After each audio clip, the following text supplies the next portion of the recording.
अल्लाह ताला ने कलम से फरमाया कलम लिख। मालिक क्या लिखूं? क़यामत तक होने वाले सारे मामलात लिख दे। कलम ने लिख दिए। कहा कलम लिख। मालिक अब क्या लिखूं? फरमाया लिख ला इलाहा इल्लल्लाह। कलम ने 70,000 साल में लिखा ला इलाहा इल्लल्लाह। मालिक ने कहा कलम लिख। मालिक अब क्या लिखूं? फरमाया लिख मोहम्मद रसूलुल्लाह।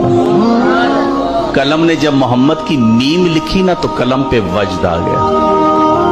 कलम गिर गई, इसमें कत लग गई। कलम गिरी रही फिर उठी। 70,000 साल में कलम ने लिखा मुहम्मदुर रसूलुल्लाह। कलम जब लिख चुकी ना तो कहती मालिक तेरी करम नवाजी, तेरी मेहरबानी, तूने मुझे तौफीक दी है, मैंने तेरा जिक्र लिखा है, तेरा कलमा लिखा है। या अल्लाह एक सवाल है, क्या तेरी मखलूक में कोई इतनी उम्र का आदमी होगा?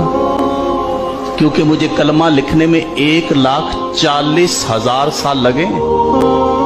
ए अल्लाह मैंने कलमा लिखा है 1,40,000 साल में। सवाल इतना सा है, क्या तेरी मखलूक में कोई इतनी उम्र का होगा जो जिंदगी में एक बार पढ़ ले?